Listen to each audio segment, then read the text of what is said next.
Everyone, welcome back to my YouTube channel science by Deeba. मैं इस video में आपको क्लास 10th का बायोलॉजी का फर्स्ट यूनिट पढ़ाऊंगी जिसका नाम है केमिकल रिएक्शन एंड इक्वेशन। ठीक है, इसमें आपको क्या क्या टॉपिक कवर करने होंगे मैं उसको पहले आपको समराइज कर देती हूँ, देन एक एक टॉपिक को हम लोग बारीकी से समझेंगे और इस वीडियो में मैं पूरा आपको यूनिट कवर कर दूंगी। ठीक है, तो चलिए हम लोग देखते हैं क्या है ये। इसमें केमिकल रिएक्शन एंड इक्वेशन में पहला आप पढ़ोगे केमिकल रिएक्शन, देन सेकेंड आप पढ़ोगे chemical equation, then third one is balance chemical equation and then fourth में आप पढ़ोगे टाइप्स ऑफ केमिकल रिएक्शन, जिसमें कौन कौन से टाइप्स होते हैं वो आप पढ़ोगे। जैसे कि आप पढ़ोगे combination reaction, decomposition reaction, displacement reaction, double displacement reaction, oxidation reduction reaction and last में पढ़ोगे कोरोजन एंड रैंसिडिटी। तो ये सारे टॉपिक को आप क्लियर करने के बाद आप इसको अच्छे से प्रैक्टिस कर लेना। इसमें आपको सारी जो है डाउट को मैं इस वीडियो में क्लियर कर दूंगी। तो चलते हैं और टाइम बिना वेस्ट करे हुए हम लोग फर्स्ट पढ़ते हैं केमिकल रिएक्शन। केमिकल रिएक्शन होता क्या है? केमिकल रिएक्शन एक इस तरीके का चेंज होता है जिसमें वन और मोर सब्सटेंस को लेकर रिएक्ट कराते हैं, तो जो कंपाउंड रिजल्ट आता है, जो प्रोडक्ट बनता है वो क्या होता है, वो इंटायरली डिफरेंट होता है। उनकी प्रॉपर्टीज में चेंजेस आते हैं, प्रॉपर्टीज थोड़ी सी डिफरेंट होती है। ठीक है, देखो यही चीज यहाँ पे लिखा हुआ है, a chemical reaction is a change in which one or more substances react to form new substances। ठीक है, विद इंटायरली डिफरेंट प्रॉपर्टीज, इनकी डिफरेंट प्रॉपर्टीज ही आएगी। अब देखो जैसे ये आपने ये लिया है रिएक्टेंट, ठीक है, ए एंड बी, ये दोनों रिएक्ट करेगा और नया सब्सटेंस बनकर तैयार हो गया जो कि डिफरेंट है इनकी प्रॉपर्टी से। इसकी प्रॉपर्टीज डिफरेंट होगी तो इसकी डिफरेंट होगी। ठीक है, इतनी बात क्लियर हो गई। अब हम लोग बात करते हैं केमिकल रिएक्शन इन्वॉल्व्स, मतलब कैसे पता चलेगा, कैसे हमको देख के समझ में आएगा कि इसमें जो है केमिकल रिएक्शन हुआ है। तो कुछ चीजें हैं जिसको हम देख लेते हैं। अगर उनकी स्टेट में डिफरेंट आए, स्टेट मतलब होता है अगर कोई सॉलिड फेज में है तो वो सॉलिड से लिक्विड फेज में चला जाए। ठीक है, यानी एक स्टेट से दूसरे स्टेट में चला गया, तो इसको देखते ही समझ जाएंगे इसमें केमिकल रिएक्शन हुआ है। ठीक है, सेकंड क्या होगा, कलर चेंज में, जैसे कि कोई कलर है पिंक कलर है वो जो है पर्पल कलर में चेंज हो गया या एनी कलर में। ठीक है, वाइट था तो एनी कलर आ गया। तो जब कलर में चेंजेस आता है तब भी समझ में आता है कि इसमें केमिकल रिएक्शन हो रहा है। देन टेम्परेचर में चेंज आता है, टेम्परेचर में क्या होगा, उसका टेम्परेचर कुछ और था, दिन आगे चल के कुछ और टेम्परेचर हो गया। ठीक है, तो इसको भी देख के समझ में आ जाता है कि इसमें जो है टेम्परेचर में चेंज आया, इसका मतलब केमिकल रिएक्शन हुआ है। एंड इवोल्यूशन ऑफ गैसेज, मतलब कि कोई रिएक्शन हो रहा है तो उसमें गैस रिलीज हो रही है, जब गैस रिलीज हो रही है तो ये भी देख के समझ में आता है कि इसमें केमिकल रिएक्शन हुआ है। इसमें कुछ एग्जांपल होते हैं, वो एग्जांपल हम लोग पढ़ लेते हैं। पहला एग्जांपल क्या होगा, ये केमिकल रिएक्शन के कुछ एग्जांपल है, जिसमें एक पहला एग्जांपल होगा कंबशन। कंबशन का मतलब क्या होता है, इसका जो नॉर्मली अगर हम मतलब समझे तो इसका मतलब होता है बर्निंग। ठीक है, क्या होता है इसका मतलब, बर्निंग। इंक्लूड करता है बर्निंग मैचेस को, जैसे कि candle, camp fire and gas burner. तो इसके कुछ एग्जाम्पल हो जाएंगे कंबशन के, जैसे कि आप एक एग्जाम्पल दोगे हाइड्रोकार्बन। जब हाइड्रोकार्बन को रिएक्ट करा जाता है और ये गैस होती है ऑक्सीजन के साथ ये आती है, तो ये क्या रिजल्ट देती है, ये रिजल्ट देगी कार्बन डाइऑक्साइड को एंड वाटर रिलीज करती है। ठीक है, इतना ये हो गया। जो अब अगर हम बात करें बर्निंग ऑफ नैप्थलीन की, या कंबशन ऑफ इथेन की, या कंबशन ऑफ ब्यूटेन की, ठीक है, तो ये सब में जो है कंबशन होता है, मतलब जिसमें जो है आप एक बर्निंग प्रोसेस को देखते हो। ठीक है, ये बात क्लियर हो गई। सो द नेक्स्ट इसका एग्जांपल आएगा, दैट इज फोटोसिंथेसिस। अब फोटोसिंथेसिस में आप देखते होगे जब प्लांट जो होता है सनलाइट को यूज करता है एंड क्लोरोफिल की प्रेजेंट में जब खाना बनाता है उसके बाद वो क्या काम करता है, फूड तो बनाता ही है, एनर्जी। ठीक है, तो यहाँ पर भी जो है रिएक्शन हो रहा है, जब ग्लूकोज को रिएक्ट करते हैं तो क्या बनता है, हमारा फोटोसिंथेसिस होता है। तो ये भी एक तरह का केमिकल रिएक्शन है। देन थर्ड वन आपका हो जाएगा रेस्पिरेशन। जब रेस्पिरेशन में देखो क्या होता है, आपको मैंने इससे पहले वाली स्लाइड्स में वीडियोज में पढ़ा चुकी हूँ। रेस्पिरेशन का काम सिर्फ और सिर्फ सांस लेना नहीं होता है, रेस्पिरेशन का काम होता है एनर्जी को लेना। ठीक है, जितनी ज्यादा मात्रा में ऑक्सीजन लेगा बॉडी, फिर वो तो सांस तो लेगा एंड वो हमारी पूरी बॉडी में सर्कुलेट होती है ऑक्सीजन, उससे क्या होता है एनर्जी रिलीज होती है। तो मेन एनर्जी का काम है, यहाँ पे भी रिएक्शन हो रहे होते हैं, तो इसको भी हम लोग केमिकल रिएक्शन का एग्जाम्पल मान लेते हैं। And the next one is होता है rusting of iron. Rusting of iron, इसमें देखो क्या होता है, आपने कभी भी देखा होगा कि जब कोई भी लोहे का यानी आयरन जो होता है, लोहा होता है, कोई भी मेटल जो होता है वो अगर एयर के कंटैक्ट में आ जाता है, जैसे यहाँ पे आयरन की बात हो रही है, आयरन एयर के कंटैक्ट में आ जाता है तो वो क्या करता है, वो एक ब्राउन कलर का लेयर बना लेता है। ठीक है, तो यहाँ पे भी केमिकल रिएक्शन हो रही है, एक स्टेट से दूसरे स्टेट में चेंज हो गया, तो पहले तो वो नॉर्मल था, देन ब्राउन स्टेट में आ गया, तो उसको क्या बोलते हैं, rusting of iron is also example of chemical reaction. ठीक है, so the next one is digestion. Digestion भी इसका एक अच्छा एग्जाम्पल है।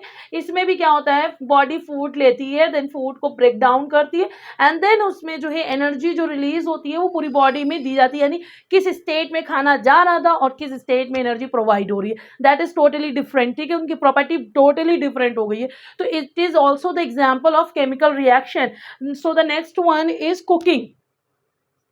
ठीक है, कुकिंग में आप देखते होगे, जैसे आपने रॉ मीट लिया या फिर रॉ पर्ल्स लिया, रॉ राइस लिया, तो उनका स्टेट डिफरेंट था, देन उसको पकने के बाद that is a totally different state. तो कुकिंग में भी एनर्जी रिलीज होती है, हीट रिलीज होती है, तो it is also the example of chemical reaction. मैंने केमिकल रिएक्शन में क्या बताया, केमिकल रिएक्शन क्या होता है, केमिकल रिएक्शन वो रिएक्शन होता है जब एक या दो सब्सटेंस या मोर देन टू सब्सटेंस को लेकर रिएक्ट कराया जाता है, तो एक न्यू सब्सटेंस बनता है जो टोटली उनकी जो प्रॉपर्टीज होती है वो डिफरेंट होती है ओरिजिनल वन से। ठीक है, और इसमें क्या होता है, मैंने एक एग्जांपल दिया था, suppose substance A plus substance B react करेगा एंड जो न्यू सब्सटेंस बनेगा that would be A B. ठीक है, जिसकी फिजिकल प्रॉपर्टी पूरी डिफरेंट है। ठीक है, अब नाउ इसमें मैंने क्या बताया था आपको, इसमें क्या क्या बताया था, कैसे आपको देख के समझ में आएगा, उसके कलर में चेंज हो जाए, उसके टेम्परेचर में चेंज हो जाए, उसमें इवोल्यूशन ऑफ गैसेस हो जाए एंड जो उसकी स्टेट में चेंज हो जाए, तो ये सब देख के आपको समझ में आ जाएगा। तो ये इसके एग्जाम्पल थे, कंबशन था, कुकिंग था, photosynthesis, respiration, rusting of iron and digestion. I hope so आपको केमिकल रिएक्शन समझ में आ गया होगा। सो अब हम लोग नेक्स्ट सेकेंड पॉइंट पढ़ते हैं, that would B chemical equation. ठीक है, जो केमिकल रिएक्शन होती है that is represented by chemical equation. ठीक है, केमिकल रिएक्शन जो है वो रिप्रेजेंट की जाती है केमिकल इक्वेशन के द्वारा। इसमें सपोज आपके पास रिएक्टेंट, जैसे इसमें क्या है, आपके पास रिएक्टेंट ए प्लस बी दिया है एंड आपका जो प्रोडक्ट है वो C प्लस जी दिया गया है, तो इसको अगर केमिकल इक्वेशन के फॉर्म में लिखेंगे तो हमेशा इस तरीके से हम लोग इक्वेशन के फॉर्म में जो रिएक्टेंट होता है उसको हमेशा हम लोग किधर लिखते हैं, लेफ्ट साइड लिखते हैं। किधर लिखते हैं, लेफ्ट साइड लिखते हैं, ये याद करना। ठीक है, और जो प्रोडक्ट हमेशा हमारा होता है that would be written in right side. ठीक है, तो ये आपको बात क्लियर हो गई। कुछ नहीं है, केमिकल इक्वेशन है। Chemical equation totally depend on chemical reaction. तो केमिकल रिएक्शन आपने पढ़ लिया था, अब केमिकल रिएक्शन जो लिखा जाएगा वो जो है किस फॉर्म में लिखा जाता है, इक्वेशन के फॉर्म में लिखा जाएगा। ऐसे सिंपली तो लिख नहीं देंगे कहानी के फॉर्म में, तो उसमें क्या करते हैं, रिएक्टेंट को हमने ए बी मान लिया, प्रोडक्ट को हमने सी डी मान लिया, तो रिएक्टेंट हमेशा हमारा लेफ्ट साइड में लिखा जाएगा और प्रोडक्ट हमारा हमेशा राइट साइड में लिखा जाएगा। तो ये बात आपकी क्लियर हो गई। अब जैसे एक एग्जाम्पल ले लेते हैं यहाँ पर हम लोग, जैसे जो मैग्नीशियम रिबन होता है, अगर उसको हम लोग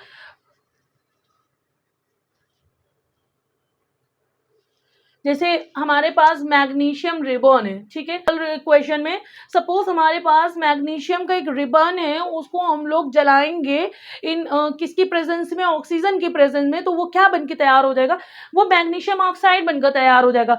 ठीक है, तो हम इसको इस तरीके से जैसे लिखा हुआ है, ये अगर इसी फॉर्म में लिखेंगे तो ये हमारी केमिकल रिएक्शन नहीं है, इसको जो वर्ड फॉर्म में लिखी होती है इसको हम लोग कहते हैं वर्ड इक्वेशन। क्या कहते हैं, वर्ड इक्वेशन। और वर्ड इक्वेशन क्या होती है, बहुत लेंथी हो सकती है, समटाइम्स बहुत बड़े बड़े नाम आते हैं, फेरिक्स ऑक्साइड, एल्यूमिनियम सल्फेट करके काफ़ी लंबे लंबे नाम आते हैं, जिसको आप लिखते चलोगे तो बहुत ज़्यादा, देखो मैग्नीशियम रिबन है, हमने इसको लिखा इतना बड़ा में आया, मैग्नीशियम ऑक्साइड है, इसको इतना बड़ा में आया। ठीक है, तो ये केमिकल इक्वेशन नहीं है, that is a word equation. ये बात क्लियर हो गई। अब इसको हम केमिकल फॉर्म में लिखेंगे तो हमेशा केमिकल फॉर्म में कैसे लिखते हैं, इसके शॉर्ट फॉर्म में लिखते हैं, और ये है क्या, ये हमारा रिएक्टेंट है, ये मैंने बताया था रिएक्ट कर रहा है ना, तो रिएक्टेंट हमेशा हमें इधर लेफ्ट साइड में होता है, एंड प्रोडक्ट हमारा किधर लिखा जाएगा, तो राइट साइड में। तो ठीक है, तो ये मैग्नीशियम, अगर रिबन की बात करें तो मैग्नीशियम को हम लोग किससे डिनोट करते हैं, दैट वुड बी Mg। ठीक है, ये किससे रिएक्ट कर रहा है, ऑक्सीजन की प्रेजेंस में ये बर्न किया जा रहा है। ठीक है, देन हमारा जो प्रोडक्ट बनकर आ रहा है दैट इज MgO, यानी मैग्नीशियम ऑक्साइड बनकर तैयार हो गया। ठीक है, ये आपकी केमिकल इक्वेशन है। इतनी बात क्लियर हो गई। तो मैंने केमिकल इक्वेशन में आपको क्या बताया, केमिकल इक्वेशन वो इक्वेशन होती है जब केमिकल रिएक्शन को in the form of equation लिखा जाता है, तो उसको कहते हैं केमिकल इक्वेशन। ठीक है, इसमें क्या होता है, जब भी आप कोई रिएक्टेंट लेते हो उसको हम लोग लेफ्ट साइड पे लिखते हैं, और जो प्रोडक्ट बनता है उसको हम लोग राइट साइड पे लिखते हैं। तो जो रिएक्टेंट है उसको अगर हम लोग ने, जैसे एग्जाम्पल के तौर पर मैंने मैग्नीशियम रिबन को लिया था, उसको विद एयर की प्रेजेंस में बर्न किया गया था, तो वो क्या कन्वर्ट हो गया था, किसमें, वो मैग्नीशियम ऑक्साइड में कन्वर्ट हुआ था। बट अगर हमने इसको स्पेलिंग फॉर्म में, इस तरह वर्ड्स फॉर्म में लिखेंगे तो that would B words equation. अब हम इसको केमिकल इक्वेशन के फॉर्म में लिखते हैं, तो इसको इनके जो है मतलब सिंबल के फॉर्म में लिखेंगे, जिसे डिनोट करते हैं, मैग्नीशियम को Mg से, ऑक्सीजन को O से। तो उस फॉर्म में लिखने के लिए देखो इस तरीके से लिखा, ये हमारा मैग्नीशियम रिबन था, देन ऑक्सीजन की प्रेजेंस में बर्न किया गया, देन मैग्नीशियम ऑक्साइड बने। ये आपको क्लियर हो गया। अब इतना क्लियर होने के बाद आपको ये पता होना चाहिए कि ये हमारी इक्वेशन बैलेंस नहीं है, कुछ अटपटी सी लग रही।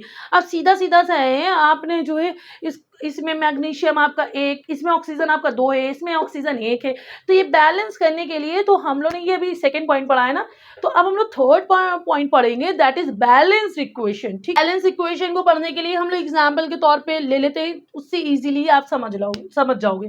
ठीक है, देखो जैसे मैंने यहाँ पे लिया, ये मार्कर चल ही रहा, नेक्स्ट डिफरेंट ले लेती हूँ।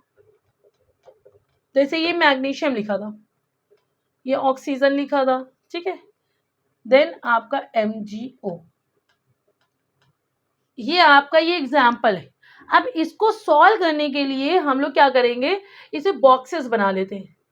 इस बॉक्स का मतलब होगा, अगर हम इसमें कुछ भी चेंजेस कर रहे हैं तो होल चेंजेस करेंगे। अब ऐसा नहीं है जैसे ये MgO, यहाँ पे एग्जाम्पल अच्छा सेट बैठेगा ये वाला। अब जैसे मैंने यहाँ बॉक्स बनाया, तो अब इसका ये मतलब होगा, अगर मैं यहाँ पे कुछ भी चेंज करूंगी तो वो तीनों में होगा, ये नहीं कि वो सिर्फ ऑक्सीजन में होगा। अगर मैंने कुछ भी यहाँ पे सॉल्व किया तो वो जो है तीनों में ही आएगा। ठीक है, तो ये बॉक्स बनाना इसलिए ईजी होगा आपके लिए कि आप समझ सको। अभी आप नया नया पढ़ रहे हो तो ये इजी रहेगा, जब आप थोड़ा इसकी प्रैक्टिस कर लोगे तो बॉक्स बनाने की जरूरत नहीं पड़ेगी। और इसको सॉल्व करने का तरीका देख लो। तो सबसे पहले हम लोग यहाँ पे एलिमेंट का नेम लिखते हैं, एलिमेंट नेम, ठीक है। फिर हम लोग लिखेंगे number of atom in reactant, same number of atom in product, ठीक है। अब ये मैंने अभी स्टार्टिंग में यहाँ लिखा हुआ है, आगे मैं नहीं लिखूंगी, उससे क्या होगा आप इजीली समझ जाओगे। अभी आपका फर्स्ट टाइम है तो आपको इसलिए स्टार्टिंग से एकदम स्लो स्लो समझा रही हूँ, ठीक है। अब देखो यहाँ पे आपके पास एलिमेंट है कौन कौन से, एक तो आपके पास है मैग्नीशियम, दूसरा आपके पास है ऑक्सीजन, ठीक है। दो एलिमेंट कौन से हैं, एक मैग्नीशियम है, ऑक्सीजन, इसके अलावा तीसरा कोई एलिमेंट है आपके पास नहीं। तो अब हम लोग देखते हैं number of atom in reactant. Reactant कौन सा पार्ट है, ये वाला रिएक्टेंट पार्ट है, ये वाला आपका प्रोडक्ट पार्ट है। तो अभी हम यहाँ पे जो भी लिखेंगे वो रिएक्टेंट की तरफ से लिखेंगे। तो मैग्नीशियम इन रिएक्टेंट, इधर वाले पार्ट में मैग्नीशियम के कितने एटम है, मैग्नीशियम के यहाँ पर 1 एटम है, ठीक है। कैसे, ये देखो यहाँ पे 1 है, यानी कुछ नहीं है तो इसका मतलब 1, ठीक है, एक ही तो है। अब यहाँ पर हम लोग ये ऑक्सीजन देख लेते हैं कि इधर रिएक्टेंट में हमारे पास कितनी ऑक्सीजन है, 2, इसका मतलब 2 ही होता है, ठीक है। तो यहाँ पे 2 लिख लिया। अब इधर आते हैं number of product, number of item in product. Product में देखो यहाँ पर Mg कितना है, 1, ऑक्सीजन कितना 1, तो आप ये देख रहे होगे, अगर हम बैलेंस करने की बात करें, मैग्नीशियम तो हमारा बैलेंस है, ठीक है। ऑक्सीजन देखो यहाँ पे 2 है, यहाँ पे 1, यानी दोनों को 2-2 होना चाहिए, 1-1 होना चाहिए। तो अब 1-1 तो नहीं हो सकता है क्योंकि ये 2 है। तो इस इधर अगर रिएक्टेड में 2 है तो इधर 2 करने के लिए हम लोग क्या करेंगे, इसमें 2 से मल्टीप्लाई कर देंगे। 2 से मल्टीप्लाई करा, तो अब नेक्स्ट टाइम पे, नेक्स्ट स्टेप में हम लोग क्या देखेंगे, मैग्नीशियम आयन कितना है रिएक्टेंट में, 1, ठीक है। ऑक्सीजन कितना है, 2। प्रोडक्ट में मैग्नीशियम आयन कितना हो गया आपका, ये देखो 2 हो गया, पूरा होल मल्टीप्लाई हो जाएगा, ठीक है। ऑक्सीजन कितना हो गया, 2। अब ये वाला, अब देखो दूसरे स्टेप में, अब ये 2 हो गया तो इसको भी 2 होना है, तो हमने यहाँ पर 2 से इसको भी मल्टीप्लाई कर देंगे। तो अब ये देखो कि क्या होगा, कि अब जैसे आपने यहाँ पे देखा, अब चेक कर लेते हैं बैलेंस हुआ कि नहीं। Magnesium in reactant 2, in product 2, oxygen in reactant 2, in product 2, हो गया ना बैलेंस। तो अब हम क्या करेंगे, अब हम लोग इसके बॉक्स को रिमूव कर देंगे। अब बॉक्स इसलिए रिमूव कर देंगे क्योंकि अब इसकी ज़रूरत नहीं है, अब ये हमारा सॉल्व हो गया। तो ये हमारा बैलेंस इक्वेशन आ गया, ठीक है। इतनी बात क्लियर हो गई आपको। इसको और अच्छे से लिखने के लिए स्टैंडर्ड फॉर्म में, अगर इसको हम लोग सिंबल के फॉर्म में लिखते हैं डिफरेंट स्टेट में, तो वो नॉर्मली हम लोग कैसे यूज करते हैं, अगर देखो बात करते हैं सॉलिड की, तो जब जहाँ सॉलिड होता है वहाँ एस लिख देते हैं, जहाँ लिक्विड होता है वहाँ एल लिख देते हैं, जहाँ एक्वस होता है वहाँ पे ए क्यू लिख देते हैं, और जहाँ गैस होती है वहाँ पे हम लोग जी लिख देते हैं, ठीक है। तो अगर हम mg की बात करें, तो ये mg जो हमारा है दैट इज सॉलिड फेज, तो हम लोग ऐसे ब्रैकेट में सॉलिड, ये हमारा क्या है गैसियस फेज, ठीक है। ये हमारा क्या बन गया MgO, ये भी हमारा सॉलिड। एक चीज और है, ये इसने पूरा फुलफिल कर दिया। आपको ये बात पता होगी कि जब कोई भी रिएक्शन कराते हैं तो उसके बिफोर एंड आफ्टर जो उसकी जो है मास होती है वो कभी भी चेंज नहीं होना चाहिए, ठीक है। मास हमेशा उनका सेम होना चाहिए, बाकी कुछ भी चेंज हो उनमें मास का चेंज नहीं होना चाहिए। क्यों, क्योंकि एक लॉ होता है, लॉ का क्या होता है, मतलब एक because of law of conservation of mass balance, ठीक है। इस वजह से उनका मास को बैलेंस होना ही चाहिए। और बैलेंस में अगर हम लोग कभी भी एक चीज़ और याद कर लो, कभी भी हम लोग कोई चीज़ बैलेंस करते हैं तो बैलेंस करने का तरीका क्या होता है, सबसे पहले हम लोग मेटल को बैलेंस करते हैं। यहाँ पे आप पहले इसको भी बैलेंस कर सकते थे, नहीं, लेकिन एक्चुअली इसमें ये बैलेंस था तो इसलिए आपने इसको छुआ नहीं। लेकिन अगर कोई ऐसे इक्वेशन आ जाए कि जिसमें जो है आपको पता ना चले किसको बैलेंस करना है, तो सबसे पहले आपको मेटल को बैलेंस करना पड़ेगा, देन नॉन मेटल को बैलेंस करना पड़ेगा, और फिर उसके बाद आपको हाइड्रोजन ऑक्सीजन को बैलेंस करना होगा, देन लास्ट में आपको हाइड्रोजन को बैलेंस करना पड़ेगा, ठीक है। तो ये आप लाइन याद रखना, इससे आपको बहुत हेल्प मिलेगी। तो अब हम लोग नेक्स्ट एग्जाम्पल में चलते हैं, प्रैक्टिस करेंगे, उससे क्या होगा कि आपको बिल्कुल करना आ जाएगा, ठीक है। इसी वीडियो में आपकी प्रैक्टिस भी हो जाएगी और आपके लिए एग्जाम्पल भी तैयार हो जाएगा। जैसे आपने एफ लिया, हमको फिर से वही करना है, यहाँ पे क्या लिखना होगा आपको, एलिमेंट, ठीक है। एलिमेंट कौन से हैं, एक तो आपका आयरन है, दूसरा एलिमेंट कौन सा हो जाएगा आपका,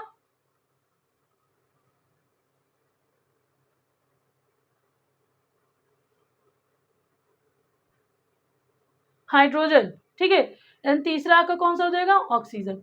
ये 3 आपके एलिमेंट हो गए। अब इसमें और क्या आप करोगे, रिएक्टेंट में नंबर ऑफ एटम्स देखेंगे, ठीक है। तो रिएक्टेंट में हम लोग पहले ये ब्रैकेट बना देते हैं, इससे क्या होगा कि आपको समझ में आ जाएगा कि अभी स्टार्टिंग है तो इसलिए हम लोग ब्रैकेट बना बना के सॉल्व करेंगे, इससे आपको भी इजी हो जाएगा, ठीक है। जब बच्चा लोग आप लोग सीख जाना, देन ब्रैकेट मत बनाना, ठीक। अब देखो इसमें क्या करते हैं, एलिमेंट हमारे पास आयरन है, हाइड्रोजन है, ऑक्सीजन है, ठीक है। ये एलिमेंट हो गया। अब यहाँ पे देखते हैं, यहाँ पे हम लोग रिएक्टेंट के लिखते थे ना आइटम, रिएक्टेंट का आइटम, यहाँ पे हम लोग किसके आइटम लिखते थे, प्रोडक्ट के आइटम। तो रिएक्टेंट क्या है, इस साइड वाला है। तो यहाँ पे देखो हमारे पास आयरन कितने हैं, 1, ठीक है। यहाँ पे हमारे पास हाइड्रोजन कितने हैं, 2, यहाँ पे हमारे पास ऑक्सीजन कितने हैं, 1, ठीक है। ये रिएक्टेंट फॉर्म में आ गया। अब हम लोग प्रोडक्ट में देखते हैं, प्रोडक्ट में आयरन कितना है, 3, हाइड्रोजन कितना है, 2, ऑक्सीजन कितना है, 4, ठीक है, यानी हमको बैलेंस करना पड़ेगा। अब बैलेंस करने के लिए क्या करते हैं, इधर दिख रहा है, ठीक है, हम लोग इसको थोड़ा छोटा सा लिख लेते हैं, उससे क्या होगा आपको इजी तरीके से समझ, ये बात समझ में आ गई। अब इसको हम लोग बैलेंस कैसे करेंगे, वही स्टेप हमारा होगा कि पहले हम क्या देखेंगे, मेटल, यानी सबसे पहले हम ये इसमें मेटल कौन सा है, मेटल हमारे पास आयरन है ना, तो आयरन को हम लोग बैलेंस करने के लिए सबसे पहले देखेंगे। तो ये देखो हमारे पास यहाँ पे रिएक्टेंट में 1 है, प्रोडक्ट में 3 है, तो यानी हम 3 का मल्टीप्लाई इधर करेंगे तभी ये सही होगा, ठीक है, हमने यहाँ पे मल्टीप्लाई कर देंगे। अब हमारे पास देखो, अब हम इक्वेशन देखेंगे, आयरन हमारी यहाँ पे कितनी हो गई, मेटल वाला कंडीशन है, तो ये हमारी 3 हो गई, प्रोडक्ट में भी 3 है, ये वाली बैलेंस हो गई। अब हमने क्या पढ़ाया था आपको कि हम लोग जब बैलेंस करते हैं तो पहले metal, then non metal, then oxygen, then last में हाइड्रोजन, ठीक है। तो अब हम लोग ऑक्सीजन पहले देखेंगे, फिर बाद में हाइड्रोजन देखेंगे। तो ऑक्सीजन देखो यहाँ पे बच्चा कितना है, 1, ठीक है, यहाँ पे ऑक्सीजन कितना है, 1, ठीक है, और हमारे अपोजिट यानी प्रोडक्ट में ऑक्सीजन कितना है, 4, तो इसका मतलब हम यहाँ पर 4 से मल्टीप्लाई करेंगे। अब देखो 4 से मल्टीप्लाई कर लिया, तो अब यहाँ पे हम देखते हैं क्या चेंजेस आया, यहाँ पे ऑक्सीजन कितना हो गया, 4 हमारा ऑक्सीजन हो गया, इधर भी ऑक्सीजन 4 है, ठीक है, ये बैलेंस हो गया। लेकिन अब यहाँ पे देखो हाइड्रोजन में चेंजेस आ गया ना, हाइड्रोजन कितना हो गया, 4 2 8, तो ये हमारे जो रिएक्टेंट में है ऑक्सीजन, हाइड्रोजन हमारा 8 हो जाएगा, ठीक है, और ऑक्सीजन हमारा 4 हो गया। अब हम इधर चलते हैं, इधर देखते हैं, आयरन हमारा 3 था, बैलेंस हो गया, ऑक्सीजन 4 था, ऑक्सीजन 4 हो गया, बैलेंस हो गया, ये वाला पूरा हो गया। अब हाइड्रोजन में देखते हैं, ये 2 हाइड्रोजन है, यहाँ पे कितने हैं, रिएक्टेंट में 8 हाइड्रोजन है, तो अगर हम यहाँ 4 से मल्टीप्लाई कर देंगे, 4 2 8, तो हमारा बैलेंस हो गया। तो इस तरीके से अब हम लोग देखो इसका ये ब्रैकेट हटा देंगे और ये हमारा ये बैलेंस हो गया। ये हमारा हिडन मेथड होता है, ठीक है, कभी कभी ये मेथड बहुत लेंथी हो जाते हैं, इसको हम ऐसे मल्टीप्लाई करते जाते हैं और हमारा बैलेंस नहीं होता, कभी कुछ डिसबैलेंस हो जाता है, कभी कुछ, तो इसको जो है सॉर्ट आउट करने के लिए हमारे पास एक अदर मेथड भी है जिसमें ABC हम लोग फॉर्मूला लगाते हैं, उससे हमारा 100% ईजी तरीके से और बहुत जल्दी सॉल्व हो जाता है, ठीक है। अभी अभी हम इसके और प्रैक्टिस करते हैं, एक प्रैक्टिस और करेंगे, ये हम ऐसे ही लिखेंगे रिएक्टेंट प्रोडक्ट। अब देखो एलिमेंट कितने हैं, एक तो हमारे पास कार्बन एलिमेंट है, एक हमारे पास ऑक्सीजन एलिमेंट है और एक हमारे पास हाइड्रोजन है, ठीक है, ये बात क्लियर हो गई बच्चों। रिएक्टेंट इस साइड को बोलते हैं, रिएक्टेंट में देखो कितने कार्बन है, 1 कार्बन है, ठीक, प्रोडक्ट में कितने, अभी इधर ही देख लेते हैं, रिएक्टेंट में कितने ऑक्सीजन है, 2, और रिएक्टेंट में कितने हाइड्रोजन है, 4, ठीक है। प्रोडक्ट में कितने कार्बन है, 1, प्रोडक्ट में कितने ऑक्सीजन है, 2 इधर 1 इधर, यानी 3, एंड हाइड्रोजन इधर कितने, 2। सबसे पहले हम लोग किसको करेंगे, ये देखो ये नॉन मेटल है, ठीक है, तो हम लोग मेटल एंड नॉन मेटल को सबसे पहले बैलेंस करते हैं, तो सबसे पहले हम कार्बन को बैलेंस करेंगे। कार्बन देखो हमारा ऑलरेडी बैलेंस है, 1 कार्बन इधर 1 कार्बन इधर, तो हमें इसको बैलेंस करने की जरूरत नहीं पड़ेगी। अब हम लोग नेक्स्ट स्टेप में क्या चलते हैं, ऑक्सीजन को बैलेंस करेंगे। ऑक्सीजन देखो इधर 2 है, इधर 3 है, तो हम लोग कैसे बैलेंस करेंगे, इसको बैलेंस करने के लिए अब हम लोग सबसे पहले इधर 2 से मल्टीप्लाई कर देते हैं। जब 2 से मल्टीप्लाई करा तो यहाँ पे कितने ऑक्सीजन हो गए, 2 2 4, यानी ऑक्सीजन हमारा यहाँ पर आ गया 4, ये 4 आ गया। अब यहाँ पे देखो हमारे पास कितने ऑक्सीजन है, 2 ये है 1 ये है, ठीक है। तो अगर मैं यहाँ पर 2 से मल्टीप्लाई कर दूं तो ये 2 एंड 2 कितना हो जाएगा हमारे पास, 4 हो गया ना, ऑक्सीजन भी बैलेंस हो गया। अब हम लोग नेक्स्ट स्टेप क्या होगा, हाइड्रोजन को बैलेंस करते हैं। हाइड्रोजन हमारे पास यहाँ 4 है, यहाँ पे देखो 2 2 4, ऑलरेडी ये बैलेंस हो गया, मैंने 2 से मल्टीप्लाई कर दिया था ऑक्सीजन को बैलेंस करते करते। तो देखो हमारा ये वाला बैलेंस इक्वेशन इस तरीके से आ गया। आई होप सो आपको ये जो है हिडन मेथड में आपको समझ में आया होगा। अब हम लोग बैलेंस इक्वेशन करते हैं तो इसमें दूसरा मेथड होता है ABC मेथड। इस मेथड को अगर हम लोग यूज करते हैं तो ये 110% एकदम एक्यूरेट होता है और बहुत जल्दी सॉल्व हो जाता है। इसमें कभी कभी क्या होता है, बैलेंस करते करते हमारा बहुत लेंथी हो जाता है, कभी 2 से मल्टीप्लाई इधर, कभी 1 से, कभी 3 से। तो इस तरीके की इक्वेशन में क्या होता है कि बहुत ज़्यादा टाइम टेकन हो जाता है। तो हम लोग दूसरा मेथड यूज़ करते हैं, दोनों में से जो भी हमें कन्वीनियंट लगेगा हम उस मेथड से बैलेंस कर डालेंगे इक्वेशन को एग्जाम में, ठीक है। तो चलिए हम लोग देखते हैं। तो देखो ये बैलेंस इक्वेशन करने के लिए ABC मेथड के लिए हम लोग ये वाला रिएक्शन लिखेंगे। अब इसमें क्या करेंगे, हम लोग सबसे पहले ABC पुट कर देंगे, ये कोफिशिएंट होता है, जो स्टार्टिंग में नंबर होता है दैट इज कॉल्ड कोफिशिएंट। तो कोफिशिएंट जगह पर हम लोग यहाँ पे लिख दिया ए, यहाँ पे हमने लिख दिया बी, यहाँ हमने लिख दिया सी, यहाँ हमने लिख दिया डी। ठीक है, ये बात क्लियर हो गई। अब क्या करना है, अब हमको जो है इससे ही हमारी रिएक्शन को सॉल्व करना है। तो सबसे पहले स्टेप में क्या करेंगे हम लोग, स्टेप 1 देख लेते हैं कि एलिमेंट में कितने कितने सब दिए हुए हैं कोफिशिएंट। ठीक है, देखो अगर इसको हम लोग देखेंगे तो इसको इस तरीके से लिखेंगे 4a, नीचे वाले का ऐसे मल्टीप्लाई करते हैं ना, तो 4a एल्यूमिनियम हमारे पास रिएक्टेंट में है, और अगर हमारे पास यहाँ पे हम लोग देखेंगे प्रोडक्ट में तो यहाँ एल्यूमिनियम कितना है, तो Al कितना होगा, यहाँ पे D 1 है तो D हो गया। ठीक है, ये बात क्लियर हो गई। अब हम लोग जो है यहाँ पर कार्बन के लिए देखते हैं। इसमें देखो कितना कार्बन है, 3a। रिएक्टेंट में हमारा कार्बन कितना है, C। ठीक है, अब हाइड्रो ऑक्सीजन हम लोग देख लेते हैं। इधर ऑक्सीजन कितना है, इसका इसमें मल्टीप्लाई कर देंगे ना, तो हमारे पास ऑक्सीजन है B, और इधर ऑक्सीजन कितना है, ये देखो ये पूरा होल में मल्टीप्लाई है ना, होल में किसका मल्टीप्लाई है, 3 का, एंड 3 के साथ ये D है, यानी 3D। ठीक है, ये क्लियर हो गया। अब यहाँ पे हम लोग देखेंगे ऑक्सीजन हो गया, अब लास्ट में हाइड्रोजन बचता है हमारा। तो हाइड्रोजन हमारे रिएक्टेंट में कितना है, 2b, और हमारे इधर प्रोडक्ट में हाइड्रोजन कितना है, एक तो देखो ये वाला पोर्शन है यानी 4c है। ठीक है, दूसरा प्लस करेंगे, ये इसमें देखो कितने हाइड्रोजन है, 3 है, एंड d यानी 3d है। ठीक है, ये बात आपको क्लियर हो गई, 3d plus 4c plus 3d। अब हम लोग क्या करते हैं, स्टेप 4 में हम लोग जो सबसे ज्यादा फ्रिक्वेंटली आ रहा होता है ये कोफिशिएंट ए बी सी में, ठीक है, उसको हम लोग लेट कर लेते हैं 1। ये बात क्लियर हो गई। अब देखो इसमें भी हमारा ए है, इसमें भी हमारा ए है, और दो में ए है। ठीक है, और हमारा बी इधर है, बी इधर है। ठीक है, डी किधर है, डी इधर है, डी इधर। तो फ्रिक्वेंटली हमारा इसमें ए आ रहा होता है, तो हम लोग लेट कर लेते हैं ए इक्वल्स टू 1। अब जब ए को हम लोग 1 पुट कर देंगे, तो अब देखो 1 को यहाँ पे पुट करेंगे तो 4 इंटू 1 इक्वल्स टू डी। तो हमारे डी की वैल्यू कितनी आ गई, 4। अब ये जो डी की वैल्यू 4 आई है, तो इसको हम लोग क्या करेंगे, ये यहाँ पर ऑक्सीजन वाले में B equals to 3 into 4, D की वैल्यू हमने 4 पुट कर ली, तो बी की वैल्यू कितनी आ गई, 12। ठीक है, जब बी की वैल्यू हमारे पास 12 आ गई, और यहाँ हमने ए को जो है 1 माना हुआ था, 3 इंटू 1 इक्वल्स टू सी, तो ये कितना आ गया, सी की वैल्यू हमारे पास 3 आ गई। हमारे पास ए की वैल्यू आ गई, डी की वैल्यू आ गई, सी की वैल्यू आ गई, बी की वैल्यू आ गई। तो अब ये जो ए बी सी डी की वैल्यू आ गई, अब हम इसको यहाँ पुट कर देंगे। ए की वैल्यू देखो यहाँ पे 1, ठीक, बी की वैल्यू 12, सी की वैल्यू 3, एंड डी की वैल्यू दैट वुड बी 4। अब हम लोग इसको चेक कर लेते हैं कि क्या सही है, और ये 1 को लिखने की जरूरत नहीं होती है, दैट इज अंडरस्टूड होता है। ठीक है, अब देखो एल्यूमिनियम 4 है, यहाँ पे भी एल्यूमिनियम 4 है, कार्बन 3 है, यहाँ पे देखो कार्बन 3 है, यहाँ पे हाइड्रोजन कितना है, 24 है।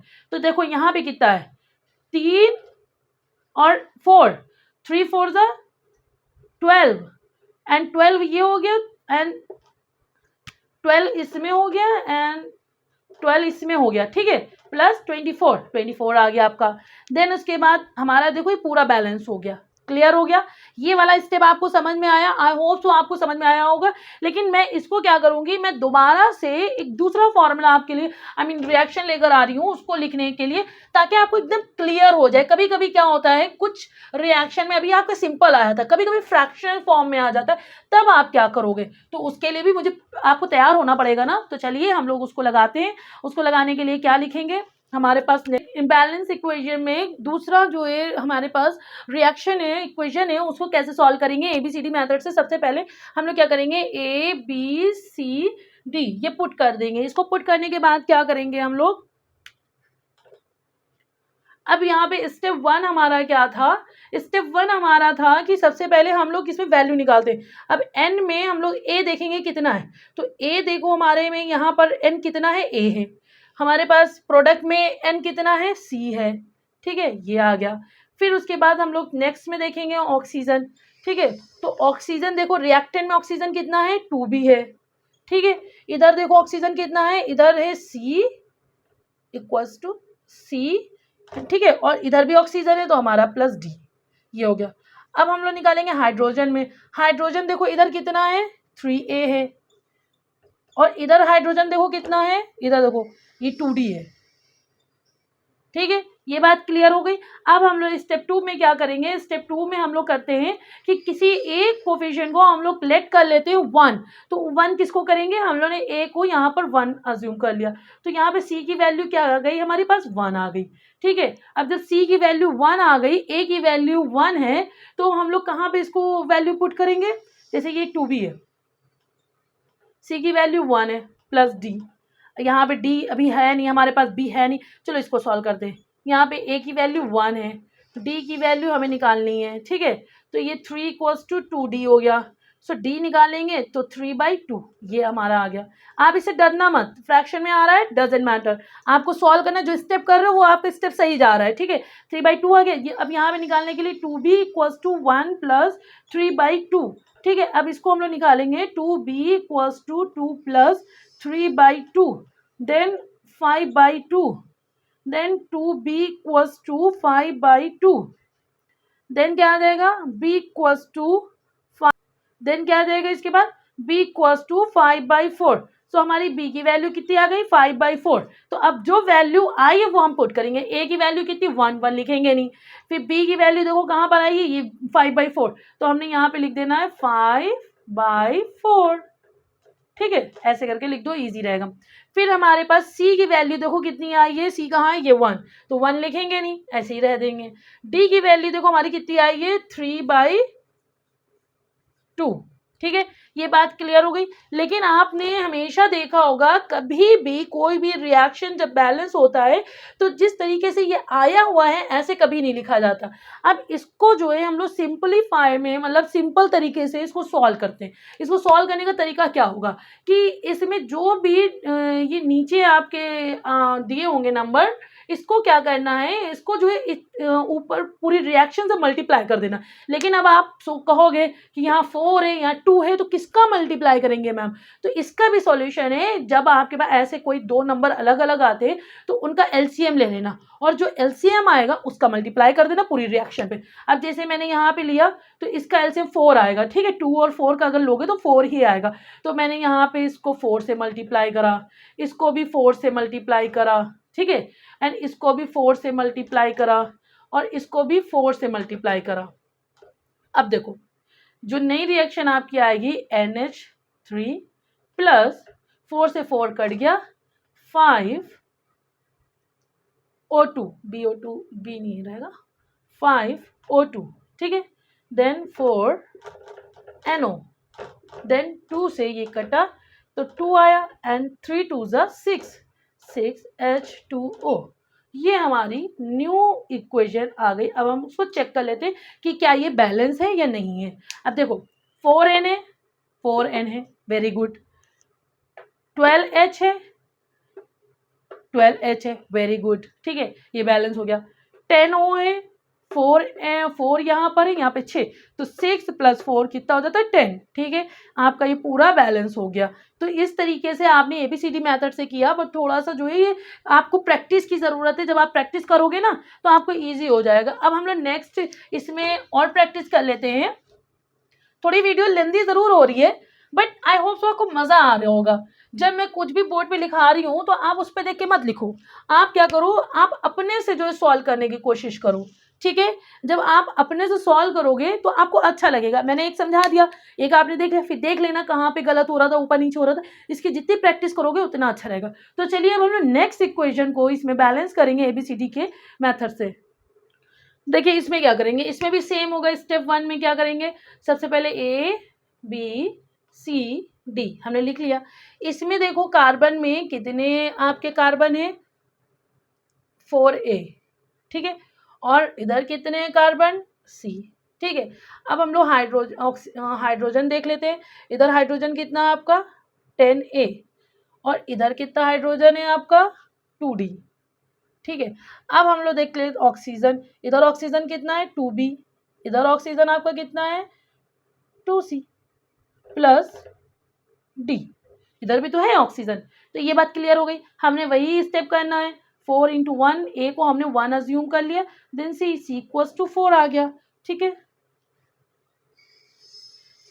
आपको दिख रहा है? क्योंकि मैं लग रहा है बोर्ड के सामने कुछ ज़्यादा आ रही हूँ। चलो कोई नहीं, एक्चुअली प्रैक्टिस नहीं है ना ज़्यादा बोर्ड के सामने खड़े होने की, तो ठीक है। अभी अभी ठीक है, अब ठीक है ना? हाँ, अब क्या होगा, ये देखो ये 10A था, तो हमने ए को तो 1 अज्यूम करा हुआ था, तो ये ओहो, what's wrong with this, 10 into 1 equals to 2D, तो हमारे पास डी की वैल्यू कितनी आ गई, 5। ठीक है, अब इधर देखो, बी की वैल्यू हमें निकालनी है, 2 इंटू सी की वैल्यू हमारे पास 4 है, डी की वैल्यू हमारे पास 5 है, 2B equals to 5, B equals to 13/2, ये आ गया हमारी वैल्यू। अब इसको हम लोग पुट कर देंगे कहाँ, उनकी ओरिजिनल पोजीशन पे। यहाँ पे 1 लिखेंगे, 1 को लिखेंगे नहीं, बी की जगह पे हमने क्या लिखना है, 13, इसको थोड़ा सा और वैसे लिख लेते हैं, इधर O2 लिखते हैं,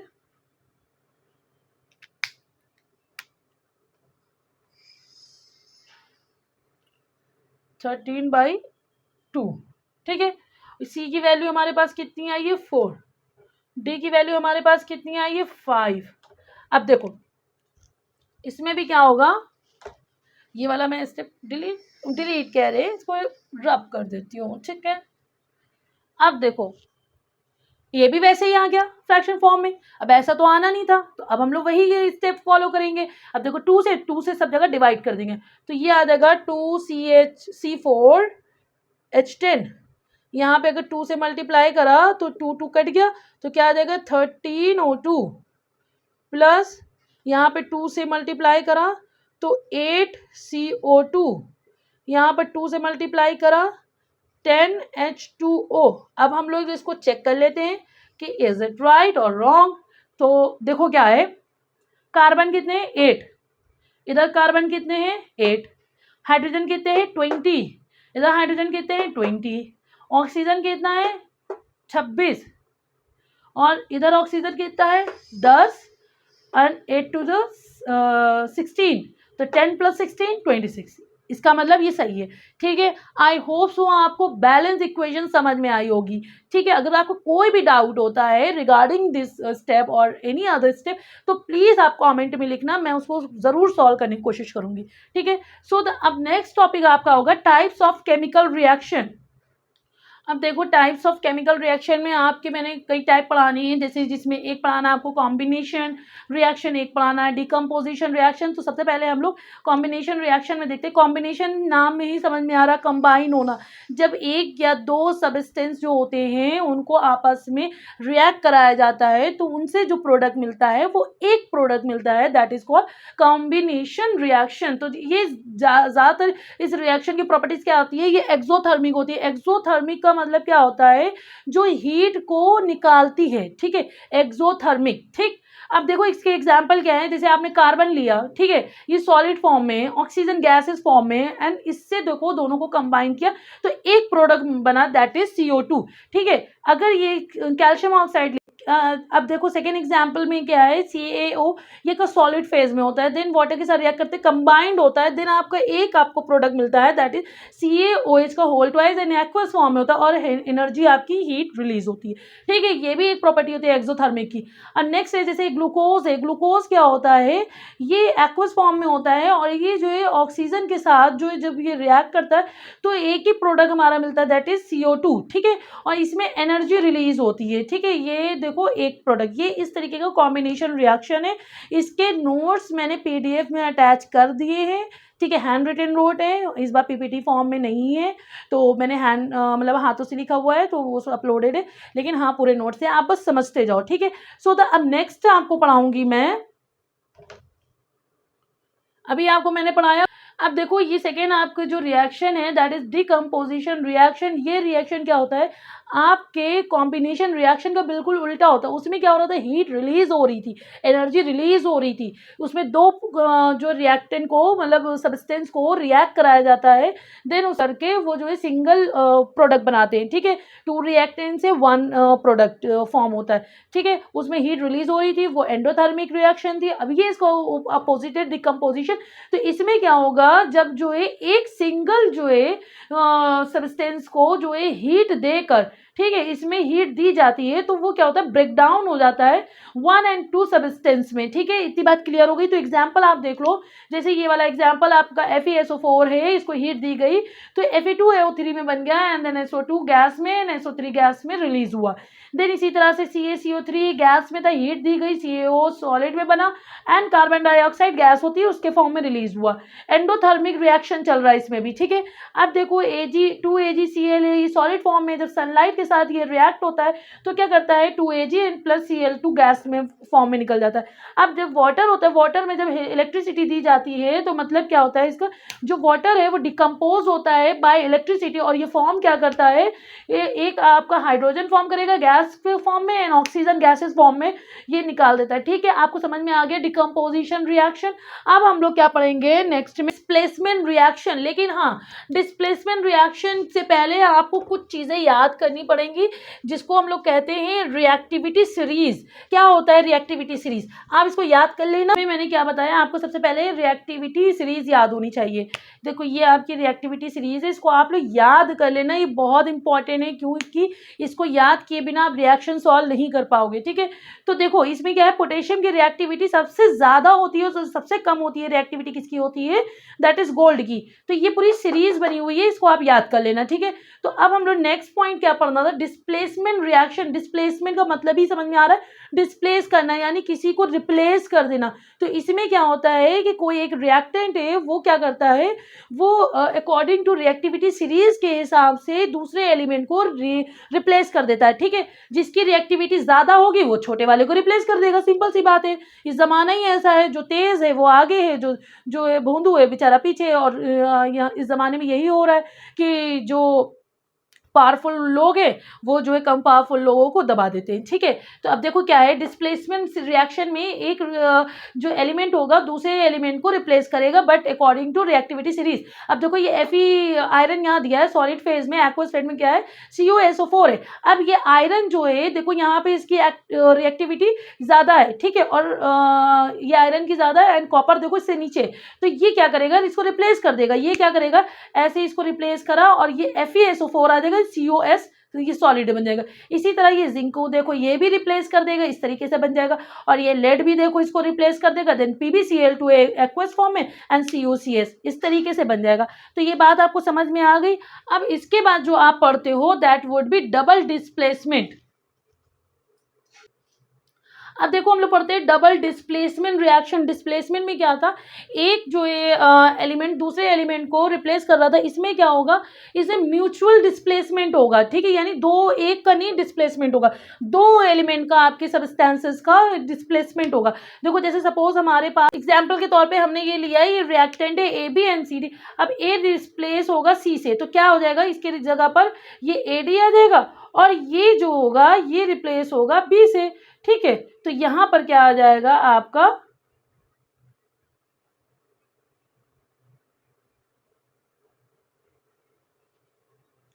ठीक है।